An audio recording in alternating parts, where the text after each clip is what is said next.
Alright, yo, what's going on with you guys today? So today, guys, I've decided to check out the top 20 most epic anime fights of 2024. So yeah, before I get into this reaction, man, I gotta say, this past year, I'm not gonna lie, I've been slacking on my anime, if you guys don't know.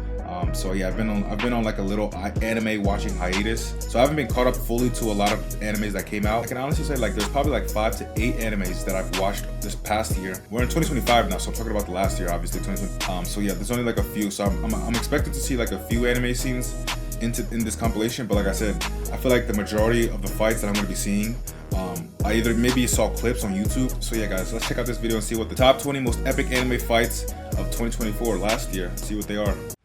This is the best fight, I'm not gonna lie, by far. Okay, let's hear this guy talk. Nothing short of an adrenaline-pumping roller coaster of epic battles that leave you breathless. Oh, okay. I have not seen that fight. So today, let's reminisce about some of the best fights of 2024. All right, let's get into it. To lose my virginity, what? What's that even about? Oh shit.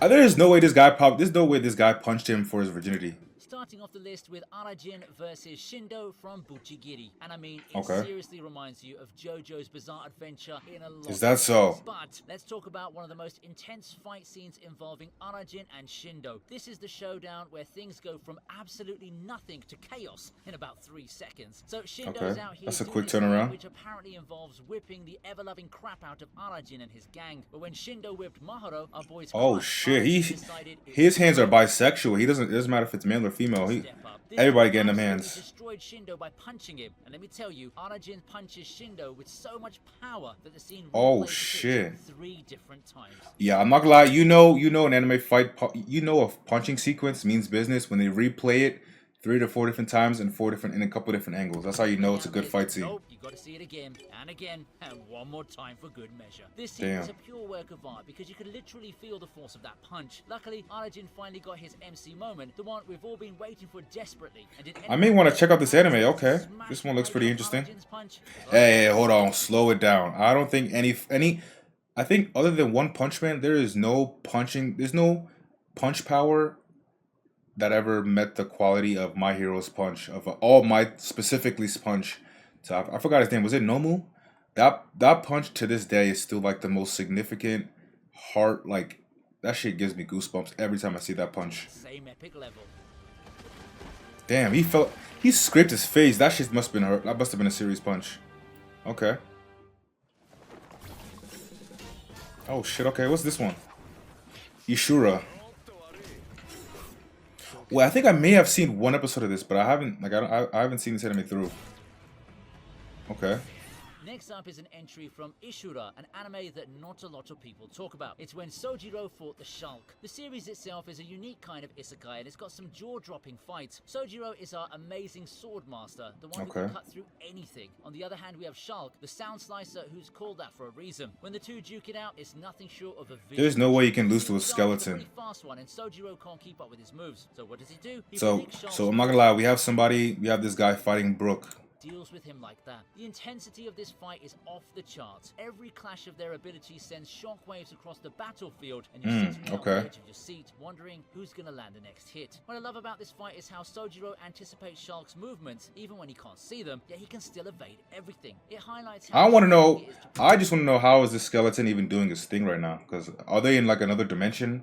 Because I need some context as to like how this skeleton is even moving like this. attack. It's truly Not even impressive. Brook from One Piece The can do number this of people movements. Talking about this anime is infuriating, to be honest. Damn, is it that good?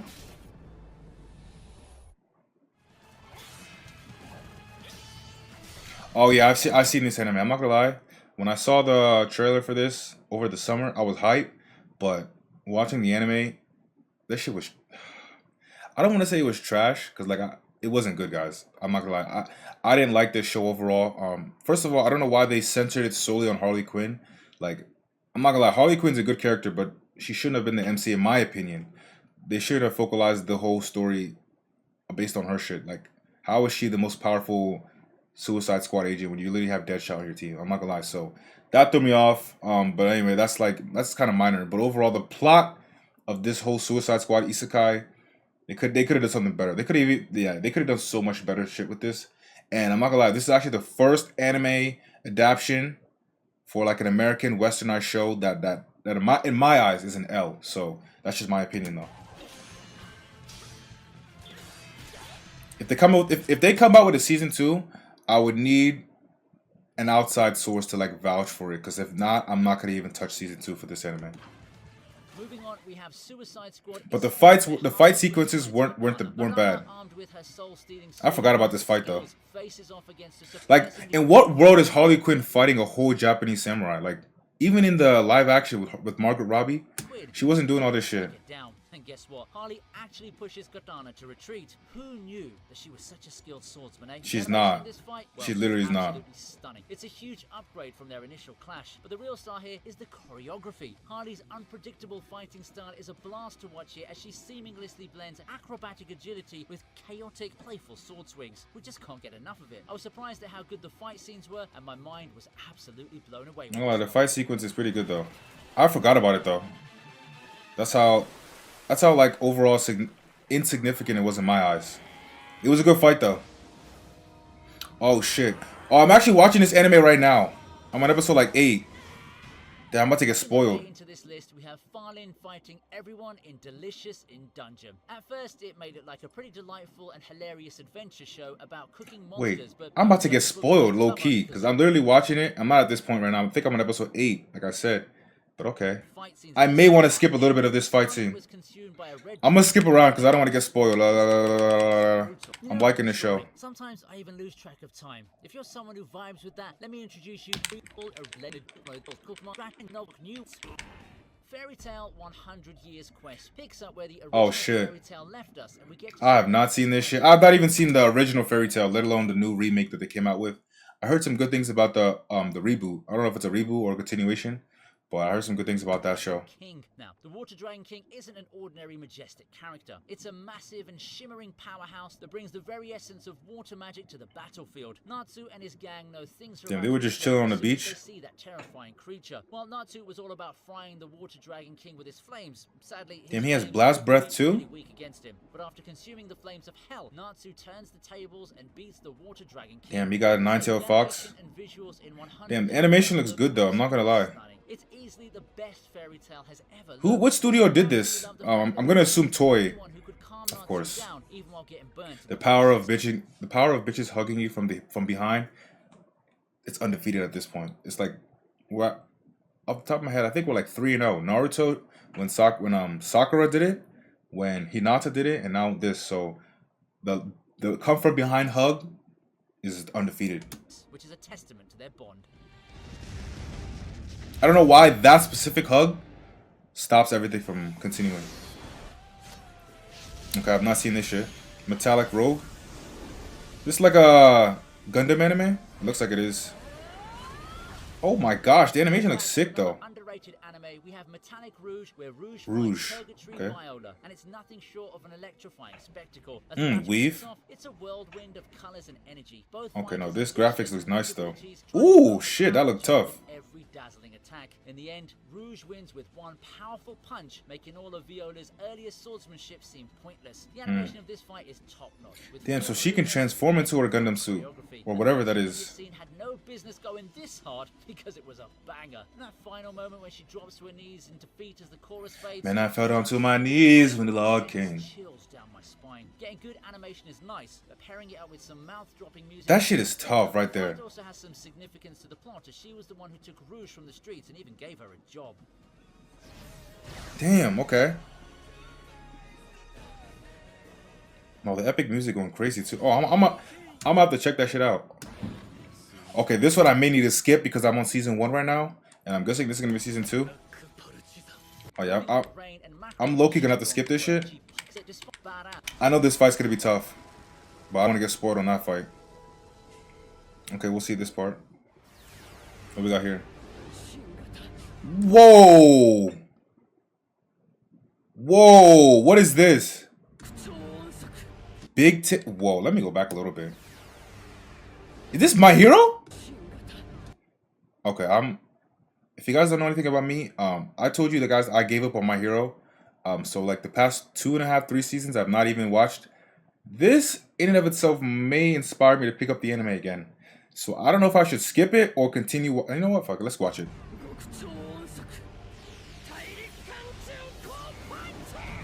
God damn. Oh my. Into this list is the highly anticipated battle between the All Might of America, Star and Stripe, and Tomura Shigaraki. Damn, her yo. Let me not say too much. Let me chill out. To this clash right in the first episode, and it was absolutely awesome. Star Damn. and Stripe are portrayed as the perfect hero, almost too perfect for anyone else to shine. Her quirk lets her manipulate her surroundings and even set rules for herself and others. However, during her battle with Tomura, she struggled to use her powers effectively because she was up against both him and All for One. This battle was one of the most thrilling in My Hero Academia. Oh my history. god. Okay, now this looks tough. The action and just the overall epicness. Yo, she got Zeus abilities? Incredible fight, but she also makes Shigaraki feel beatable. Small role, huge impact. If it weren't for his plot armor, he would have died from the ballistic missiles alone. Damn, I just got. Oh, she dies. Damn, I just got spoiled. Okay, damn. I just got spoiled on the whole scene. Damn. Like I said, I'm gonna still watch it. Like now, I'm not gonna lie. I'm like 75% gonna watch the anime just for that scene and seeing her do her thing. But damn, okay, she ends up dying. So either way, I mean, I just got spoiled. Fuck. But hey, man, who cares? Oh, I saw this fight. This is one fight on one anime that I recently saw on Netflix. Next on the list, Kengen Ashura Season 2. This might be an unpopular opinion before I continue on. I think, other than Baki and his father, Yujiro, I feel like Kengen has more skilled fighters. So if we were to put them stacked together, Baki versus Kengen Ashura, other than Baki and Yujiro, those two would clear everyone in both Baki in their own anime and Kengen Ashura. But other than those two and Baki, I feel like Kengen Ashura can actually hold their own against all the Baki fighters, everybody else in Baki. Because if you watch Kengen Ashura, you'll know that they have more skilled fighters. Baki just has more crazy, like, unrealistic. They're both unrealistic, but like, I don't know. When I watch Kengen Ashura, I feel like those fighting sequences are like semi. Like, what is the word I'm looking for? They're like semi able to be done in human form, like in real life. But anything you see in Baki, all of that shit is just like over the top. But like I said, other than Baki and Yujiro, I feel like those two animes could stack up to each other if they were to fight like an all-out brawl. With one of the most intense fights between Oma Tokita and Kuroki Gensai. These two are the kinds of fighters who make you want to stop what you're doing and just watch. This is a good fight. Now, Oma is known for his incredible strength and brutal fighting style. And then there's Kuroki Gensai, the Devil Lance. Kuroki is the polar opposite of Oma's wild and aggressive style. He fights so visually appealing that it will keep your eyes glued to the screen. I love how Oma's busting out all these crazy esoteric techniques with flashy names. Kengen was gonna win. Like, Not Kengen, but I thought he was gonna win. Like, my head was telling me this old guy should win, but I don't know. I was just thinking anime plot was gonna kick in. So, but I'm glad he ended up winning though. Deadly effective. Also, the animation, albeit not your usual style, surely does a great job of showing the intensity of every move. The transitions between each hit are smooth, and you can really feel the power behind each strike. It's hilarious how Kuroki hit Oma so hard, Kengen Ashura turned into Street Fighter 4 for a second. Kuroki really this fight was tough. Protagonist's rival, his nemesis, and the main character. I knew this guy was legit when he handled the zesty. I think this guy's even zestier than Hisoka. Really just... A lot of people don't talk about it, but this guy is so freaking zesty. It's not even funny. Like, him and Hisoka could definitely win an Olympics together. He, in my opinion, would win the gold for most zestiest anime character. But when this guy took care of him, literally with ease, I knew that this guy had, like, he was different. Destroyed the protagonist's rival, his nemesis, and the main character in one tournament. Yeah, this guy's legit. He did. Now that I think about it, damn, he defeated the zesty guy, him, and the number one guy. I forgot. He defeated Fang. Wow, this guy's. I just realized. No, reflecting now, this guy's literally the GOAT of the show. I was gonna say he could maybe go against Yujiro, but like, there's no shot he'd beat Yujiro. But he can actually. I would go off on a limb if they were to. I know they have like a Baki vs Kengen series. I watched the first thing. And they need to make more of that shit. But if they would have put that old guy against Baki, I feel like that would be a fight. Yujiro, I mean, the father is still not even close though. Yujiro's clearing this guy. Cause he's just so skilled. Okay, I remember this fight. I'm not gonna lie. This last season of Demon Slayer, I watched the anime, but I skimmed through it. I just only wanted to watch the fight scenes. Everything else was like I didn't want to see that shit. So I remember this fight. And this year, we get the thrilling Hashira training arc, where the Hashiras and low-ranking Demon Slayers train tirelessly for the battle against demons. The standout training session for me is the sparring between Muijiro, Sanemi, and Obanai. Yeah. It's definitely The fact that a freaking sparring match was the peak of this season just goes to show you that they should have, the training arc was either not necessary or they could have just made that into a movie. They didn't need to make that a whole season. That's a waste. But hey, man. That you're not gonna want to miss. You see, the fight kicks off at such a lightning fast pace that it's almost impossible to follow everyone's movements. You've got three powerhouse Hashiras going all out, and it's the perfect showcase of their insane skills, or should I say Muijiro's insane skills. Seriously, who would have thought that he'd be so confident facing off against Sanemi and Obanai at the same time? And the fact that there are sparks coming from wooden swords is saying a lot. Watching them battle with that level of intensity and passion isn't only exciting, but also shows how strong they've become. It's a jaw-dropping preview of the epic. Alright, this fight scene was pretty good.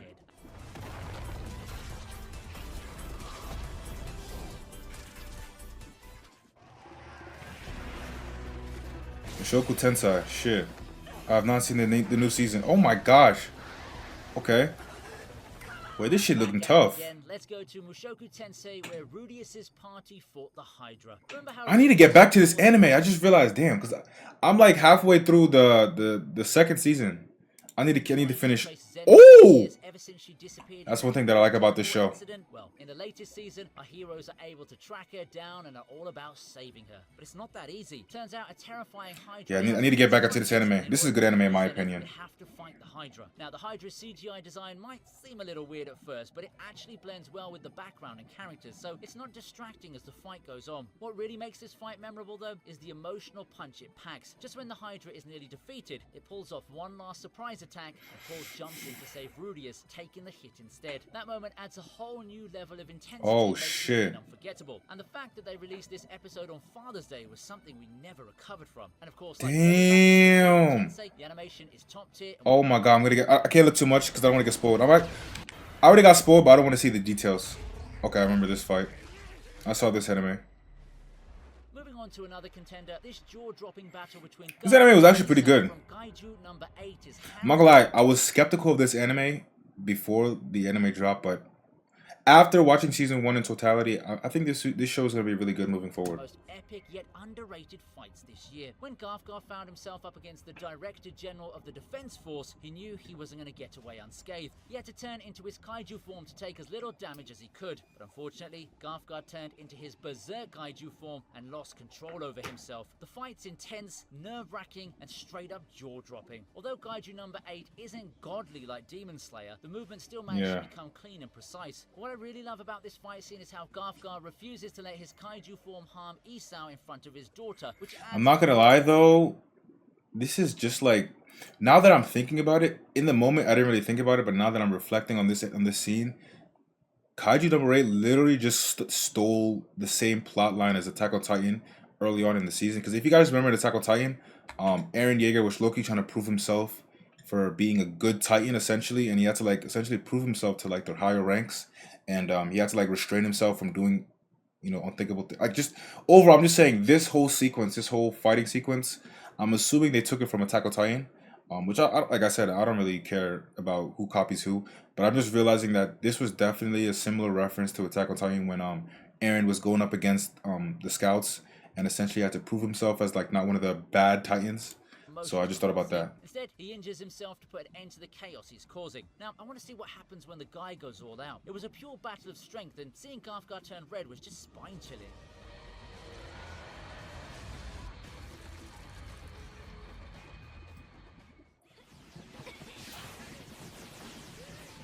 Oh wait, no, I have not seen this anime.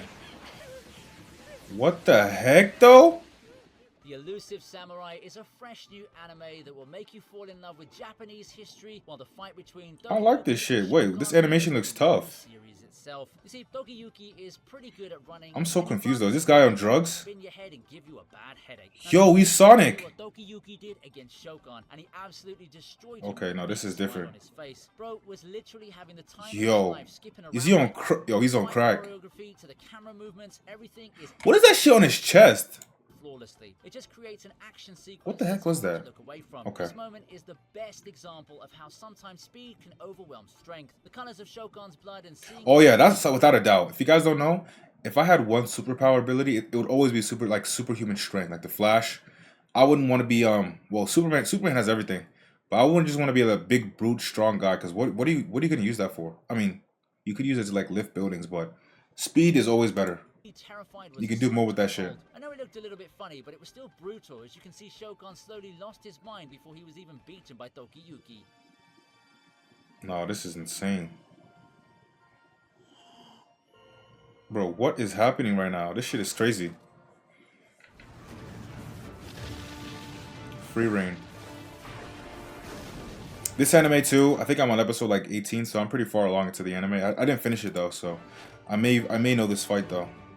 Talking about an action sequence that's hard to look away from, we have this legendary fight between Fern and Frieren with Frieren's clone. Now, Frieren's clone not only resembles her, but also possesses all of her powers. I just realized her head shape is so circular. Between two evenly matched opponents are always a treat to watch, but this one really stands out because both fighters share the same abilities and battle strategies. Frieren is a I mage did not see this with fight though. immense Maybe it's power towards the end of the and over season. 1,000 years of experience, making her incredibly powerful. So powerful, in fact, that even her clone easily created a literal black hole out of thin air. The fight was a breathtaking showcase of magic, bursting with vibrant colors that lit up the screen. It was thrilling to see Fern land the final blow, marking that moment as one of the best of this winter. The calmness Frieren has through this fight was mind-boggling. She had the confidence in her student, and that really showed how much she trusts Fern. What made it even more impactful, though, was the foreshadowing. What happened to the red hair guy? Demon King who was defeated by Frieren, it was destined to be a human mage.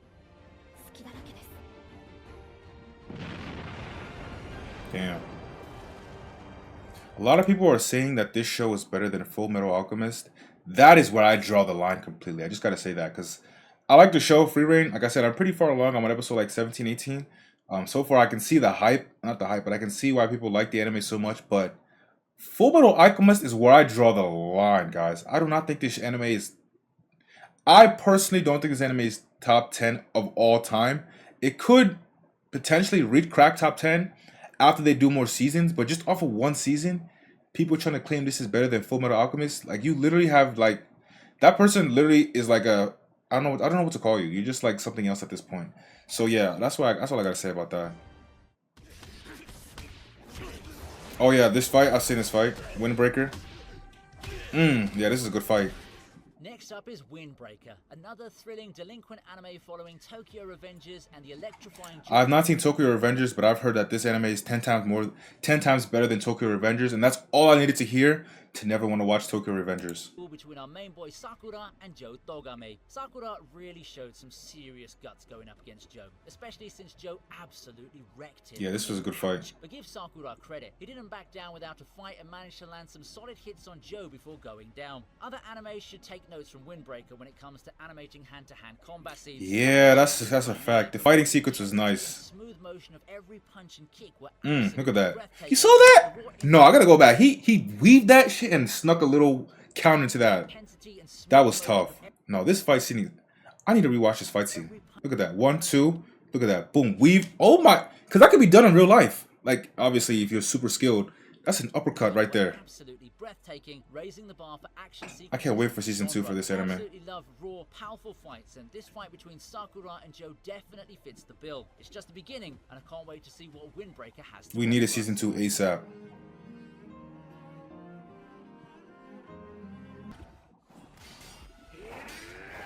Oh, Ninja Kamui? I've seen this anime. This is a good anime, I'm not gonna lie. I mean, it wasn't the best. I'd say it was like like if I was to give it a grade, I'd say an A-. A-. But one fight that's taken the anime community by storm this year is the jaw-dropping hospital scene, and trust me, the visuals are no. Are we getting to season 2 for this? Feel Higan's badassery We need to. fight scene where he battles a ton of ninjas, all while forcing himself out of a wheelchair. As he's being hunted, Higan cleverly uses their own weapons against them, along with his ninjutsu, turning into an unstoppable force of nature. And just when you think it can't get any more intense, we get a first-person view of Higan taking them down in the elevator. He leaves a trail of defeated ninjas behind him as he moves through the hospital, and the choreography that goes along with the animation is absolutely next was level. tough. Plus, the tempo of the background music matches the fight's pace perfectly, adding to the excitement. Honestly, this anime scratched the itch that Ninja Scroll left. Yes, while I agree that this What anime was that?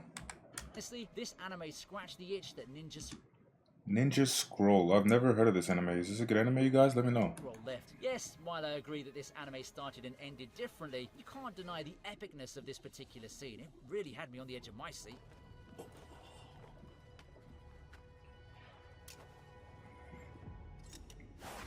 I think I watched this anime dubbed because I think it was made to be dubbed. I don't know because it was on tune. It was on. I don't know. That's besides the point. And Anyway. is it going to be a ViniTube list without a One Piece entry, eh? Damn. Okay, guys. I'm not caught up to One Piece yet. I'm still in Where am I actually in? I'm like towards the end of Wano. So I seen the Gear 5 fight, and I'm actually caught up on the manga. So I have a good reference of this fight. I may want to skip the fight though because I don't want to see the animation. If this, I don't want to see it. I'm sorry. One Piece. Giant I can't be spoiled on this. Really flashy techniques. It was the added regrets. Oh my gosh. What the heck is this?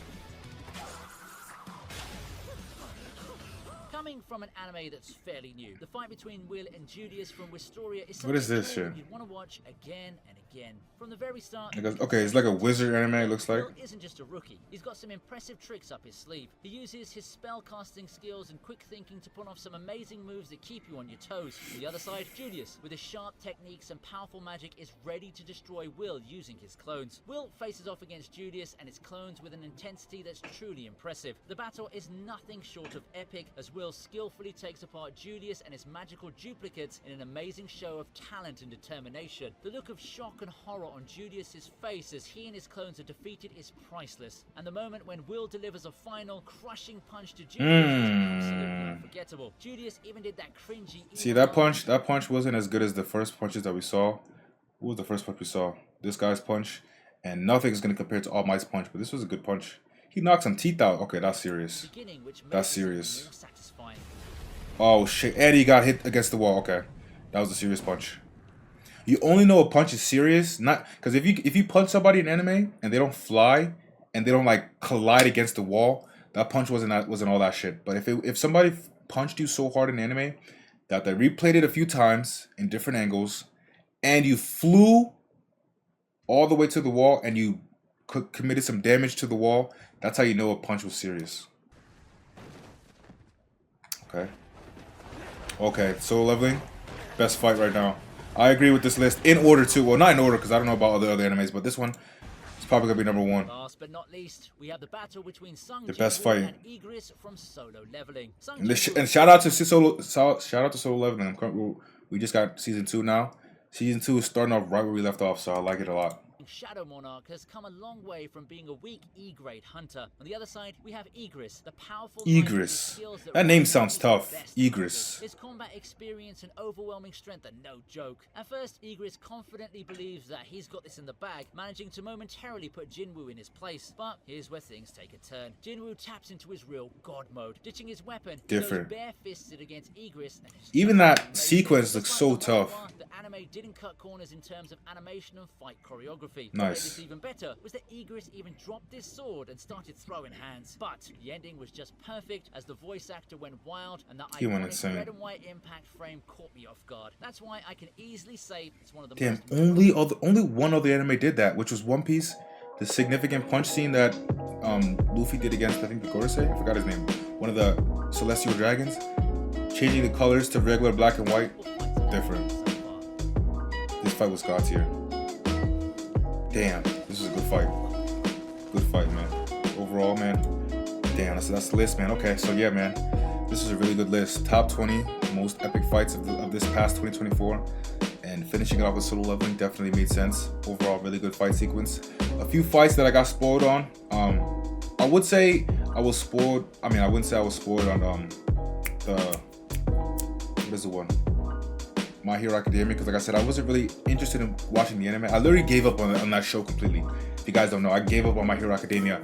After the season when Endeavor became #1, I watched that whole season. And after that is when I was like, okay. I think I watched like 2 episodes of the season after that, and I just stopped it at that. So I don't know what episode and what season that one is in particular, but it's looking like moving forward, the anime got really good. So that may be the catapult I needed to actually pick up the anime and continue watching My Hero. But other than that, man, this is a really good list. And yeah, man, that's all I got for this video, man. If you guys are new here, make sure you guys like, comment, subscribe, and we out.